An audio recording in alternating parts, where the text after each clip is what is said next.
जानते नहीं है। सिर्फ नाटक कह देने से फायदा नहीं होता है।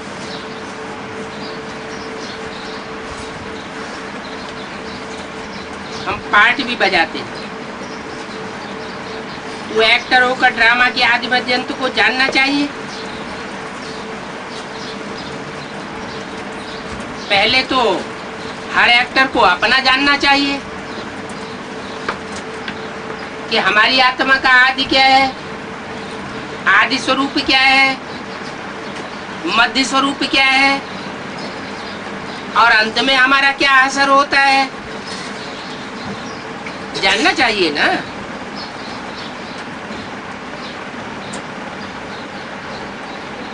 परंतु क्यों नहीं जानते?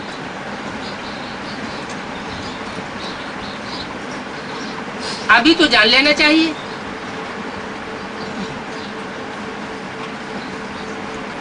अभी तो रास्ता दिखाने वाला आया हुआ है।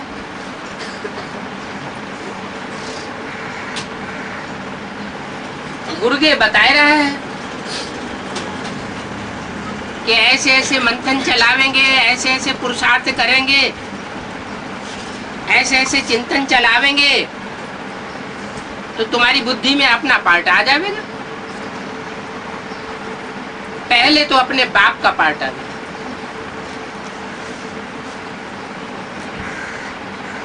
बाप भी ऊंचे ते ऊंचे है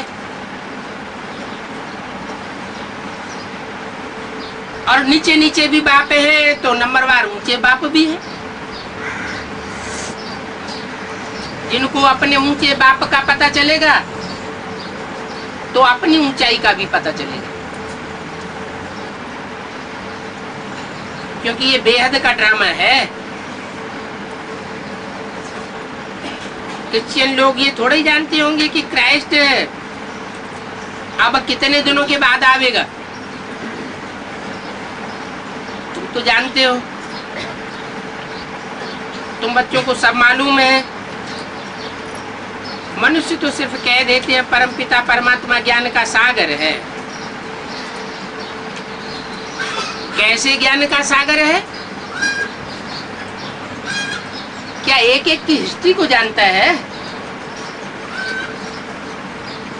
तो कह देते हैं वो तो सर्वव्यापी है। जब है ही सर्वव्यापी तो क्यों नहीं जानता होगा? नहीं, वो तो आकर के हम बच्चों को सिर्फ फार्मूला बताता है कि ऐसे ऐसे 4 युगों का चक्र बुद्धि में चलावेंगे तो इस चक्र में तुम्हारा पार्ट क्या है वो बुद्धि में आ जाएगा। वो बाप रचयिता है।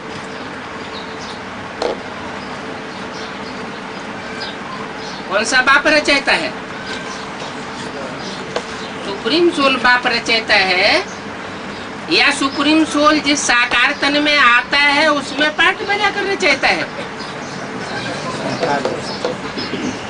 सुप्रीम सोल तो सदाशिव है, अविनाशी है, अविनाशी आत्माएं भी है। तो आत्माएं कोई रची नहीं जाती है। रचना उस चीज की होती है जो पहले नहीं होती है। आत्माएं तो है ही है, परंतु आत्माओं को अपने स्वरूप का परिचय नहीं है। वो स्वरूप का परिचय बाप आकर के देते हैं। बेसिकली परिचय देते हैं कि तुम आत्मा ज्योति बिंदु स्वरूप हो। ये सामान्य परिचय हुआ। हर आत्मा का अपना अपना विशेष परिचय नहीं हुआ। सामान्य परिचय से विशेष परिचय की पहचान कैसे होगी? सामान्य परिचय है ज्योति बिंदु आत्मा हूं। ज्योति बिंदु आत्मा के असली स्वरूप पर कंसंट्रेशन करेंगे तो आत्मा सूक्ष्म बनेगी। आत्मा मन बुद्धि सूक्ष्म बनेगी और सूक्ष्म बुद्धि में सारे नाटक की गहराइयां बीच बीच में समझ में आती जाती। अपने पार्ट का भी बुद्धि में ख्याल आवेगा।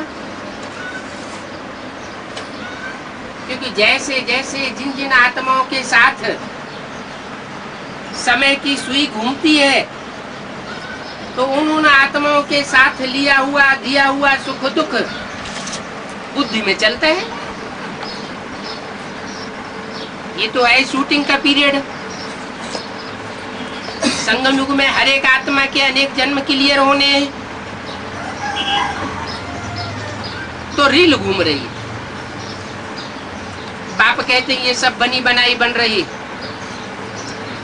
अब कुछ नया नहीं बनना है। माना 63 जन्मों में हमने जिन आत्माओं के साथ जैसा जैसा सुख लेने या दुख देने का पार्ट बजाया होगा, संगम युग की रील में वही सुख और दुख देने या लेने का पार्ट हम फिर से रिपीट करते हैं। वहां 63 जन्म में था ब्रॉड ड्रामा, और ये यहाँ संकल्पों की रील में सारा घूम जाता है। तो बाप आत्मा का ज्ञान देकर हमारी आत्मा को ये स्पष्टीकरण दे देते हैं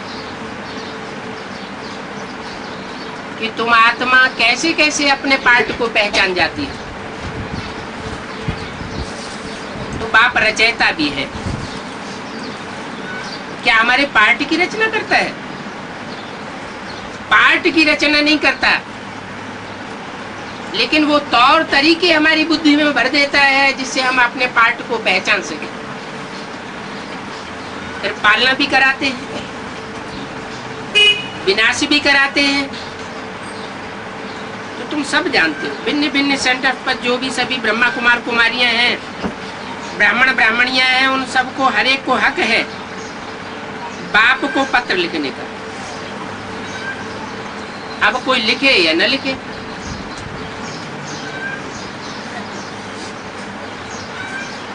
जिसका पूर्व जन्मों में कनेक्शन रहा होगा वो लिखे बगैर रह न सके, जिनका नहीं रहा होगा तो क्यों लिखेंगे? कृष्ण जैसे हैं, पत्र का जवाब नहीं आया तो बुद्धि में आना चाहिए कि हमने मुरली पर ध्यान नहीं दिया। बाप तो रोज पत्र भेजते रहते हैं, रोज की हर मुरली को ध्यान में पढ़ने से पता लगेगा कि हमारे प्रश्न का जवाब जरूर मिल जाता है। तो हक तो सबको है पत्र लिखने का। बाबा तो कहते हैं बच्चे सब एक जैसे नहीं है, नंबरवार है। कोई पत्र लिखते हैं, कोई नहीं लिखते हैं। कोई एक दो बारी पत्र लिखेंगे, पत्र का जवाब नहीं मिला तो ठंडे हो जाएंगे। कहते हैं हमारा तो कोई कनेक्शन बाप से नहीं, दूसरी आत्माओं से पत्र लिखने का कनेक्शन है, हमारा नहीं। थक जाते। वास्तव में हर एक को अपना अपना समाचार देना चाहिए। ये क्या बात हुई? हजारों से उठ करके लाखों की तादाद में बच्चे पहुंच जाएंगे, एक एक के लेटर का बाबा अलग अलग जवाब देंगे क्या है? लेकिन जवाब मिलता है जरूर। जो भी रोज की मुरली है, अगर उसको हम ध्यान से पढ़ें और अपने प्रश्न का जवाब लेवे तो जरूर रोज का रोज जवाब मिलता है। कोई सेंटर्स में ब्राह्मणी ऐसी है कि डेड हेड है। वो कहती है कि हमारे हुक्म के बगैर तुम पत्र मत भेजा करो।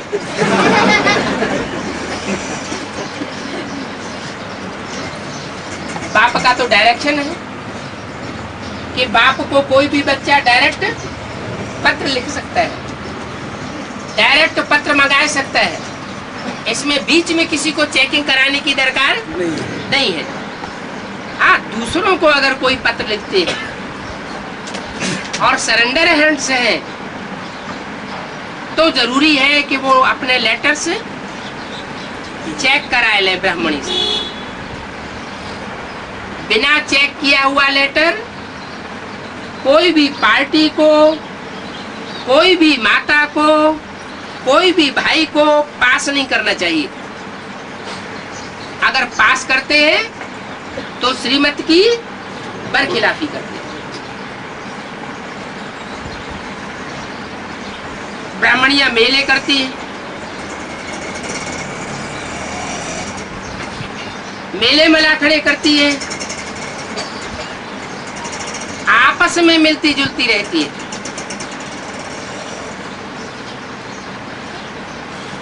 बाप कहते हैं ये सब मेले मेले बनाने वाले हैं। संगम युग में जो बाप साकार में आकर के मिलता है उससे तुम स्वच्छ बनते हो। उन मेलों में मेले बनते हैं, फिर छिपाना चाहते हैं। जो मैलापन आया उस मैलेपन का पूरा पोता मेल नहीं देती। बच्चे अपनी खुश खैरियत का समाचार लिखते रहे। कई ब्राह्मणियां अपने को मुमिया मिट्ठू समझती है, ये नहीं समझती कि हम भूले करते हैं। हमसे भी भूले होती है। पोलाइट हो करके नहीं चलती तो जिज्ञासु रूठ जाते हैं। रूठना चाहिए क्यों? ब्राह्मणी पोलाइट होके नहीं चलती है, स्ट्रिक्ट रहती है, तो रूठना नहीं चाहिए है? बाप को बताना चाहिए। हाँ, बाप पोलाइट है, वो सामने तो नहीं रहता, ब्राह्मणी सामने रहती है। व्यवहार में तो ब्राह्मणी के साथ आना पड़ता है, तो क्या करें? ड्रामा में जो भी सामने आता है वो सब कल्याणकारी है। घड़ी घड़ी जो भी घटित हो रहा है उसमें सब में कल्याण देखना चाहिए। शिव बाबा भी कल्याणकारी, ड्रामा भी कल्याणकारी, हमारा पार्ट भी कल्याणकारी। ब्राह्मणी भूले करती है तो जो जैसा करता है उसको वैसा बाप के दरबार में नूद है। बाप किसी का कुछ रखता नहीं है। अच्छे को अच्छा वापस देता है ब्याज सहित, और बुरे को बुरा वापस देता है ब्याज सहित।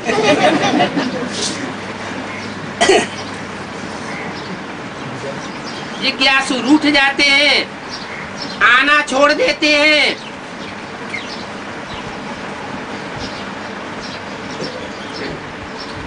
बाप कहते हैं रूठो मत। क्या? बाप की पढ़ाई से नहीं रूठना चाहिए। तुम्हारी बुद्धि में तो है कि तुमको पढ़ाने वाला कौन है। तुमको पढ़ाने वाला तो एक है।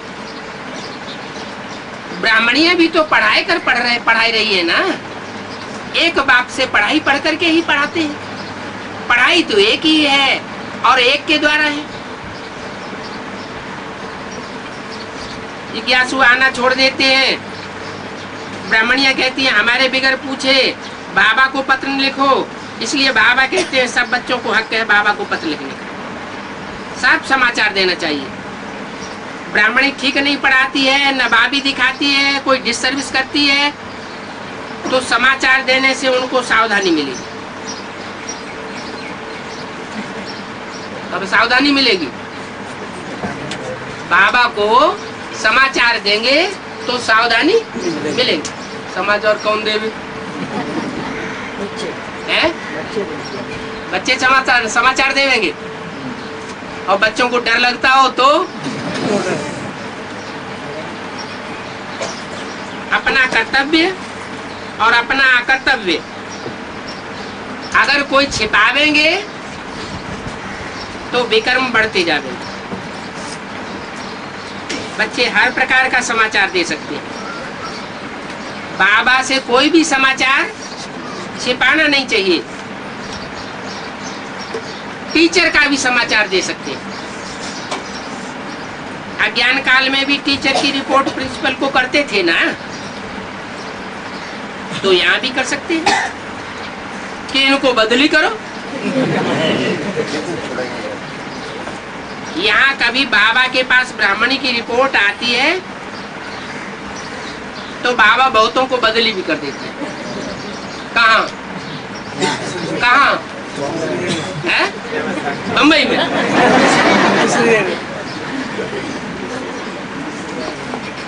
या तो फिर यहाँ मंगा लेते हैं, बिठा देते हैं। यहाँ आकर के क्या नुकसान करेंगे? तो सब बच्चे समाचार तो दे सकते हैं। कोई भी समाचार हो बाबा के पास भेज सकते हैं। कोई में खामी हो, अगर कोई महारानी बन करके बैठ जाए, खटिया पर बैठे बैठाए चाय मंगवाए, तो उसकी रिपोर्ट करनी चाहिए। माना यहाँ तो सब सेवाधारी है। यहाँ कोई को राजाई नहीं मिली है। ब्राह्मणों की राजाई नहीं होती, ब्राह्मण होते हैं सेवाधारी। बाप खुद क्या कहते हैं? बच्चे, I am your most evident servant.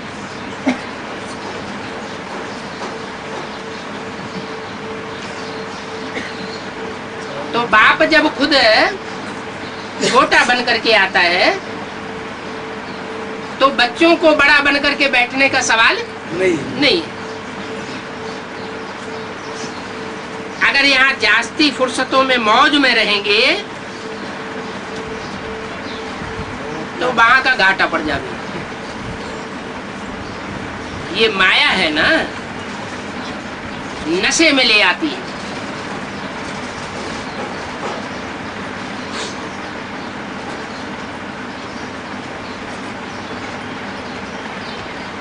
सब बच्चों को हक है समाचार देने का।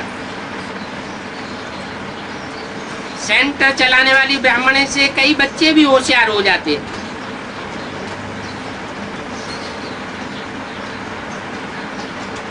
वो जरूर समाचार देंगे। क्या कहा? जो बच्चे जास्ती होशियार हो जाते हैं, ज्ञान में तीखे जाते हैं, वो बाप को जरूर समाचार देंगे।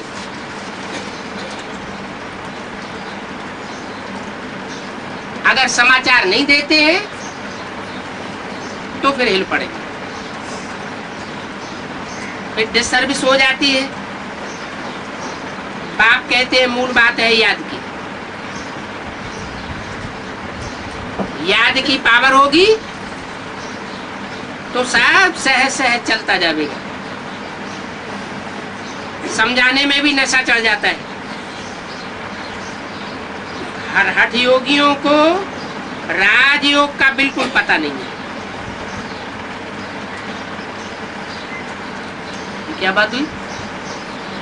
अभी अभी ब्राह्मणी की बात कर रहे थे और अभी अभी हठ योगियों की बात करने लगे। क्यों? ब्राह्मणी अपनी हट पर अड़ जाती है अपनी बात मनवाने के लिए। अच्छा, हठ योगियों को राजयोग का बिल्कुल पता नहीं है। गीता का भगवान कौन था? ब्राह्मणी से बात करते करते गीता के भगवान के ऊपर कहाँ पहुंच गए? गीता के भगवान से इस बात का क्या कनेक्शन है? अरे बड़ी से बड़ी ब्राह्मणी कौन है? जगह बड़ी से बड़ी ब्राह्मणी है ब्रह्मा। ब्रह्मा ब्रह्मा एक का नाम नहीं होता है, ब्रह्मा नाम बहुतों के होते हैं। ब्रह्मा के 4 मुख दिखाए जाते हैं, ब्रह्मा के 5 मुख भी दिखाए जाते हैं।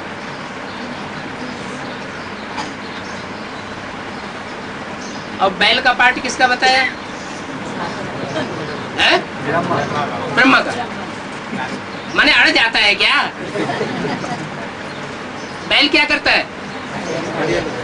खेती में काम करते करते कभी कभी बैल अड़ जाता है। तो ब्राह्मणी की बात से हट करके कहाँ आ गए? बड़ी से बड़ी ब्राह्मणी को पकड़ लिया, हट करने लग पड़ती है कि मैं जो कहती हूँ वही सच्ची बात है। अब इन हठयोगियों को राजयोग का तो बिल्कुल पता नहीं है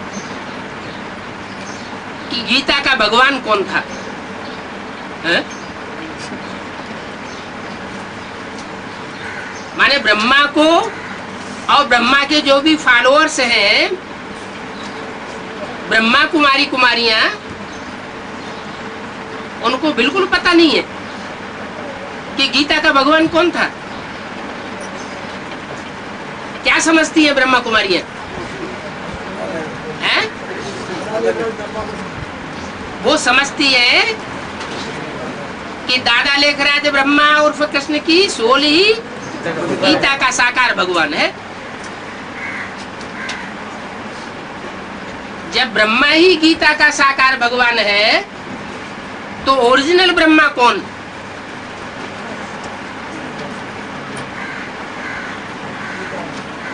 आदि ब्रह्मा कौन है? गीता माता। तो जो आदि ब्रह्मा है, ब्रह्मा में कौन प्रवेश करता है?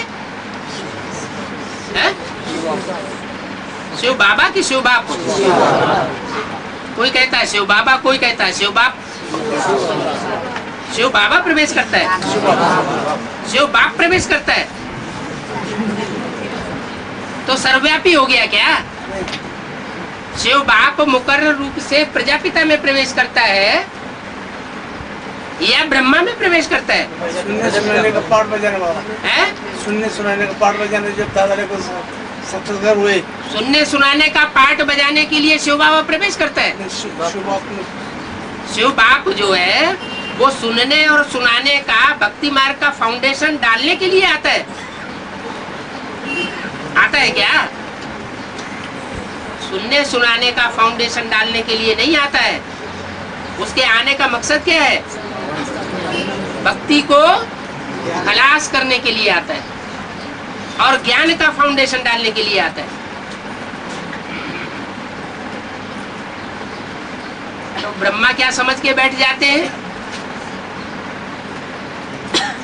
कि शिव बाप मेरे में आता है, इसलिए मैं ही साकार भगवान हूं। और साकार भगवान की ये बुद्धि में बात जो बैठ जाती है, वो फिर ये बुद्धि में नहीं आने देती कि वो सुप्रीम सोल मुकर्रर रथ कौन सा है जिसमें आदि से अंत तक कार्य करता है। बेसिक में भी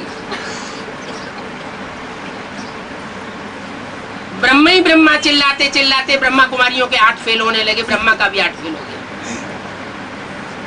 और एडवांस में भी ऐसा ही चल रहा है। क्या चल रहा है?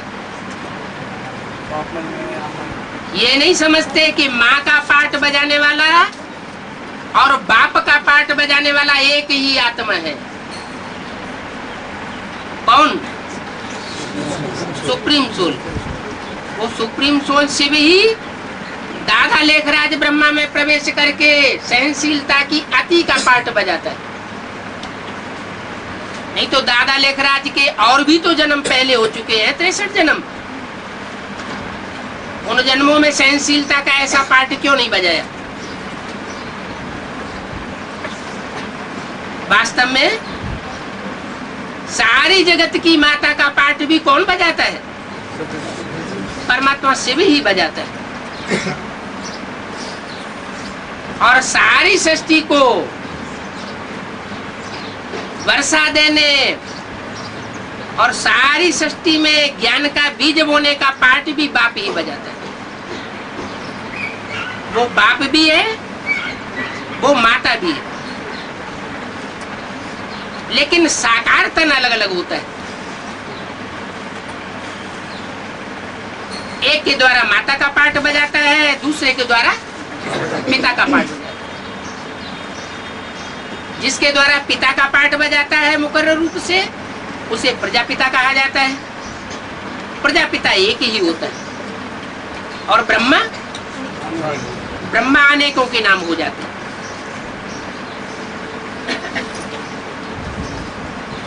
तो बेसिक नॉलेज हो चाहे एडवांस नॉलेज हो, उसमें बुद्धि में ये बात रहनी चाहिए कि वो सुप्रीम सोल बाप ही सर्वे सर्व है। वही माँ के रूप में है, वही बाप के रूप में है, वही टीचर के रूप में है और सदगुरु के रूप में भी वही पाठ बजाता है। अंतर सिर्फ इतना है कि माँ के रूप में अलग चोले से पाठ बजाता है और बाप टीचर सदगुरु के रूप में एक ही चोले से पाठ बजाता है। जिस एक चोले से वो मुकर्रर रूप से बाप टीचर सदगुरु का पाठ बजाता है, वो बाप ज्ञान का बीज बोने वाला भी है और अंत में वर्षों की बच्चों को मुक्ति जीवन मुक्ति का वर्षा देने वाला भी है।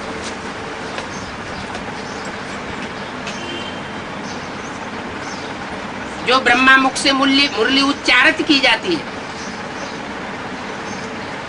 जो सामान्य रूप से एक गीत बन करके कविता बन करके बच्चों के सामने आता है, वो गीत बेसिक नॉलेज में जो बच्चे पढ़ते हैं पहले उनके लिए रटने की चीज हो जाती है, क्योंकि देने वाला स्वयं भी साकार रूप में उसके गुह्य अर्थ को नहीं समझता। ब्रह्मा की बुद्धि में ही जब वो बात नहीं आती है गहराई की, तो ब्रह्मा के जो बच्चे हैं उनकी भी बुद्धि में वो बात नहीं आ सकती। लेकिन माँ होती है और बच्चे होते हैं। बच्चों में कोई छोटे बच्चे होते हैं, कोई बड़े बच्चे होते हैं। बड़ों बच्चों में भी जो बड़े से बड़ा इल्डर ब्रदर होता है, वो ज्यादा से ज्यादा प्योरिटी की पावर से पैदा होता है। बुद्धिमान बाप का बुद्धिमान बच्चा होने के कारण, पहलौटी का बच्चा होने के कारण बाप के पूरे वर्षे का वो हकदार बनता है। इसलिए बड़े बच्चे को बाप समान कहा जाता है। उस बाप समान बच्चे में सहनशीलता की इंतहा का पाठ बजाने वाली कृष्ण की सोल दादा लेखराज वो भी प्रवेश करता है। तो एक ही रूप में बाप भी है और उसी रूप में दादा की सोल भी प्रवेश है। बाप सुप्रीम सोल बाप भी है और मनुष्य सृष्टि का पिता प्रजापिता भी है। दोनों वेद के बाप एक ही रूप में।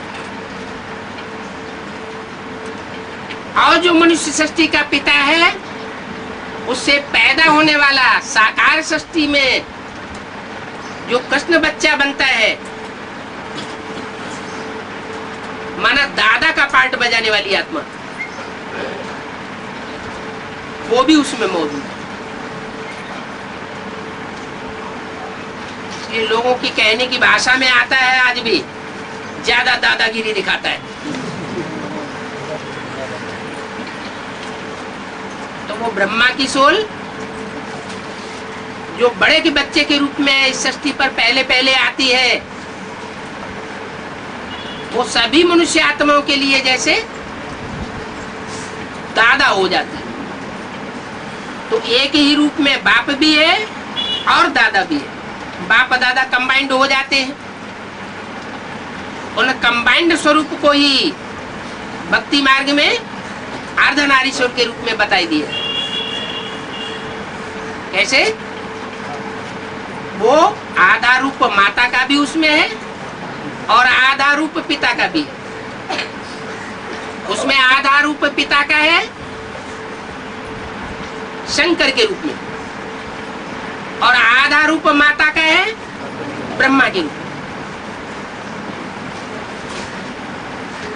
उनको कहते हैं जगतम पितरम वंदे। माता भी है तो पिता भी है। तो शास्त्रों में कह दिया तुमेव माता च पिता। त्वमेव, त्वम माने तू, तू ही माता है, तू ही पिता है। तो एक हुआ या दो हुए? एक सुप्रीम सोल की स्थिति है कंबाइंड रूप के बारे में। ये बात कही गई है कि वो बाप भी है और माता भी। माता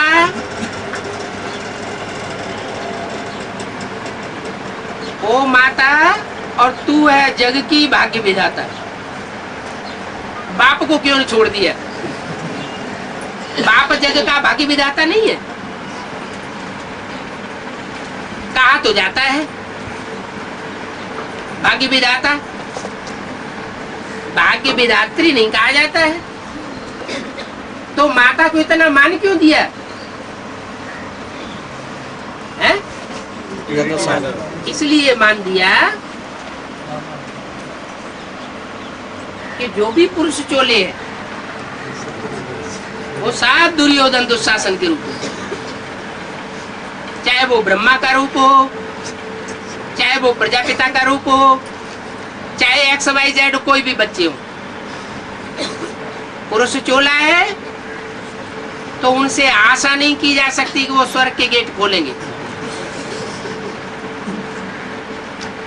प्योरिटी के मामले में सब ढीले।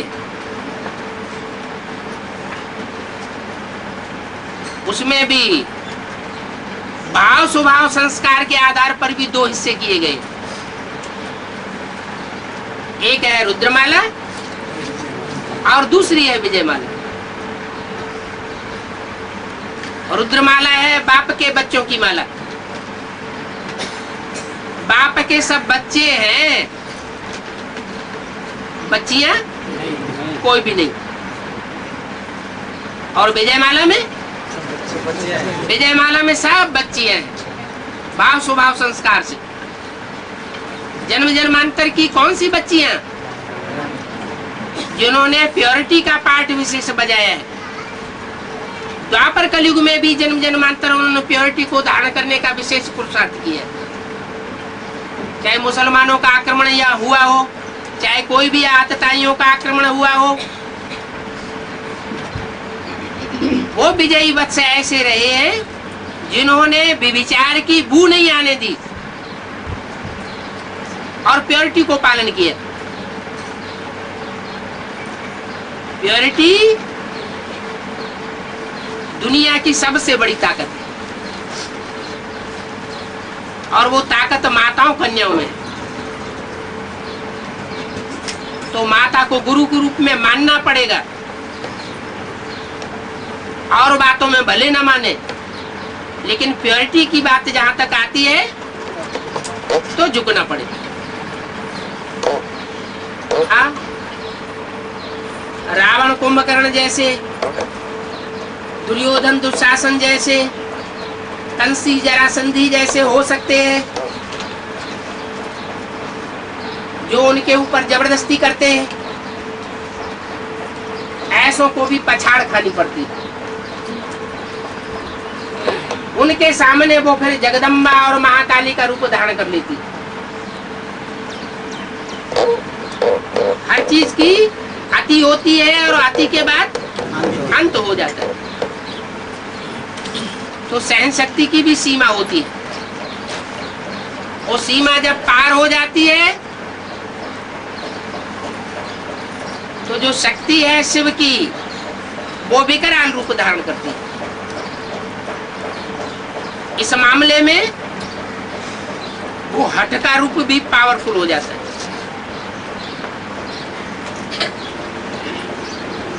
हठ योगी कौन है और राजयोगी कौन है? ज्यादा तकलीफ किसको होती है पुरुषार्थ करने में? हठ योगियों को जास्ती पुरुषार्थ करने में तकलीफ होती है और राजयोगियों को सहज सहज पुरुषार्थ की प्राप्ति हो जाती है। तो बाप की माला है रुद्रमाला और विष्णु की माला है विजय माला। ज्यादा लंबे टाइम तक पुरुषार्थ किसका चलता है? रुद्रमाला का लंबा पुरुषार्थ चलता है। यज्ञ के आदि से देखा जाए जो सूर्यवंशी पार्टी थी जो रुद्रमाला का मणका बनती है वो तो आदि में ही चली गई, आदि में जाती है और अंत में फिर प्रत्यक्ष होती है। तो आदि अंत का उनका पार्ट और बीच का सारा पार्ट, तो लंबा पार्ट किसका हुआ? विजय पाने वाले हैं कि विजय दिलाने वाले हैं? विजय पाने वाले भी हैं और विजय दिलाने वाले भी हैं। लेकिन भगवान वहां पाकर के रुद्रमाला के मणकों को क्यों ज्ञान देता है?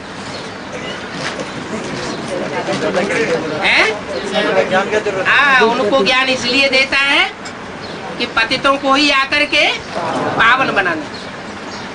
भारत की रानियां तो जन्म जन्मांतर पावन बन के रही है, तो उनको पावन बनने के लिए पहले ज्ञान की दरकार नहीं है।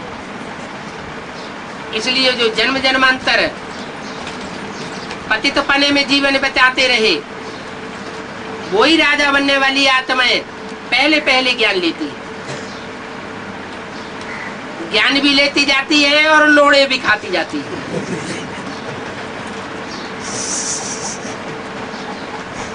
अप और डाउन, ये अप और डाउन का खेल उनका चलता रहता है। फिर भी जिनकी बुद्धि में ज्ञान सही रीति से बैठता है वो राजयोगी आराम से रहते हैं, आराम से पुरुषार्थ करते हैं। उनको हठयोगी बनने की दरकार नहीं है। और जो पूरी श्रीमत को फॉलो नहीं करते, कुछ न कुछ अपनी मनमत मिक्स करते हैं या अपने से जिनको बड़ा समझते हैं उनकी मनुष्य मत मिक्स कर देते हैं, तो उनके लिए कठिन हो जाता है। माना सूर्यवंशी बच्चों को छोड़ करके बाकी जितने भी हैं, चंद्रवंशी हो चाहे इस्लाम वंशी हो चाहे बौद्ध वंशी हो,